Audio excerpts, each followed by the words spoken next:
Welcome all Librans. Welcome to the horoscope for the month of July 2012. What a month this is going to be for Librans. It's a very special month for you, I think, because this month is all going to be about standing up for yourself. Standing up for yourself. Maybe you haven't been doing that for a long time. But anyway, it's going to happen. Let me explain a little bit further. First of all, Neptune. I'm not going to talk a long time about Neptune, but Neptune is on a pause. So Neptune is a bit on, is going retrograde for the whole month, and it's not really aspecting any other planet besides the moon, of course. So I'm not going to talk a lot about Neptune that is in your 6th house, because it's on a pause. What is far more important for you, Librans, is that Mars is finally now in your sign. Mars is in Libra. And to explain this, how things are going to be, first I should talk about Saturn. Saturn is going through your 1st house for such a long time now. It's almost finishing up its work on you, because the 1st house is you, it's your personality. And Saturn has the last 2 years has passed through that house. It's like a new rebirth almost, because Saturn is manifestation and is forming you.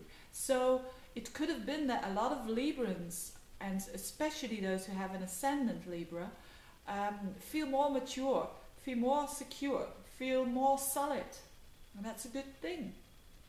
So you will have more energy now, because Mars has shifted from your 12th house into the 1st house, which gives you a boost of energy, and you're probably gonna feel it quite well, especially again the people who have the ascendant in Libra. Now this Mars coming into the 1st house, it's almost like, with the combination of that Saturn, it's almost like you're going to, for a very long time, to test the new you, and to test it against other people. And of course, Mars is in your sign, so Mars is in the sign of Venus, and Mars really doesn't feel well with the Venus code on.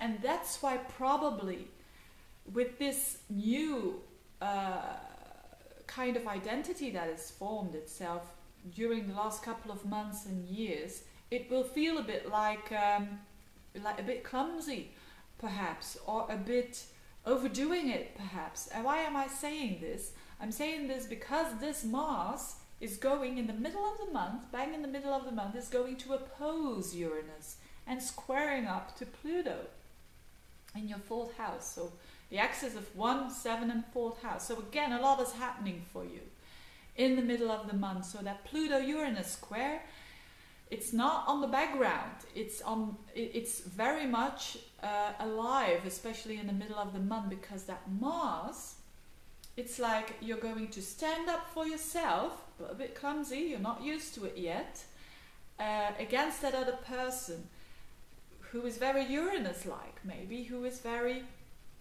much about breaking out. And so you're experiencing your own breaking out through other people. That's how this opposition of Mars and Uranus is all about. If you read just a transit book, what is Mars and Uranus all about, the opposition? It's about acting quite spontaneously and quite originally, and also quite out of its context. So a bit overdoing, or it is a bit sudden that things happen, or a bit explosive. But nevertheless, I think you'll be okay. And why do I think that? 2 things, 2 other transits going on. First of all, Mars, that same Mars which is in your sign, is trining Jupiter. That's a nice transit. Mars trining Jupiter is all about confidence, and Jupiter is in the 9th house, so you're connected with your higher self. So I think you'll be all right. Okay, it can be a bit shocking, but I think you'll be fine. And on the other hand, a very little planet, which is called Pallas, is conjuncting Uranus, you know, in your 7th house, the house of other people, which means Pallas is all about cleverness, it's about wisdom, it's about intelligence. So I think that the other person shows you in a very intelligent way, whether you like it or not, but I think you're gonna like it, because Mars is in your sign, so you're gonna like the other person probably. And I think that that's a good thing, that combination of Pallas and Uranus, because it's very wise. There's a wise thing going on underneath, whatever it is. So I think yes, the other person is going is definitely also going to stand up for him or herself, but you're going to stand up for yourself too. And Librans, most Librans, unless they have 20 planets in Aries, but most Librans are not used to stand up for themselves. They always feel as if they are not, they are doing not any good to other people when they stand for themselves. It's like a lesson they have to learn. And during this month of July, you're really going to focus on that. Stand up for yourself, against yourself, but also against friends. And against people in general, probably. So a very important month for you, and it will give you the confidence. It's why do I think that? Because Jupiter also sextiles that Uranus in the 7th house, so that other Uranus person can help you to open you up, to open your heart, to open your thinking. So it's very much connected to other people, which is something you like, I think. Whilst all this is happening, Mercury is in the 11th house, and that's the house of your friends, and that's the house of your aspirations, that's the house of networking, and it's going retrograde in the middle of the month. So maybe you're going to do a rethinking, and maybe it's got to do it has to do with what I described just earlier. Maybe you're going to think about how you communicate with your friends. Maybe you're going to rethink your aspirations. And it's a good time for that. Realigning with your friends about this new you, perhaps. That is all really interesting. Talking about freedom. It's talking about it's talking about gains. It's talking about opportunities. The 11th house is a good house. It's a good house to have activity in. Especially also Mercury. Okay, it's retrograde, and it could mean that some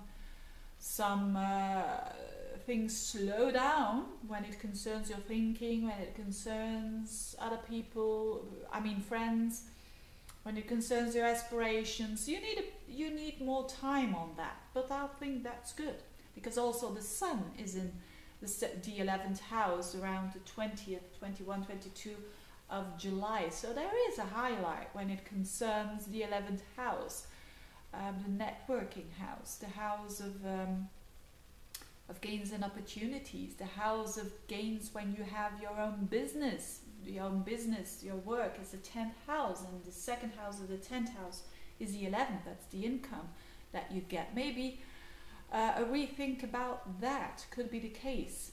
So a very, very interesting month for Librans, and a very active month for Librans, and a month which gives you the opportunity to stand up in the world again.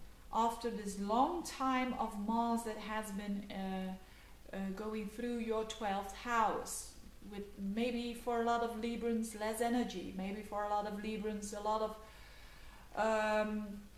unconscious stuff that has come up, but that's all over now. It's a totally different month for you, July, and I hope you're gonna like it.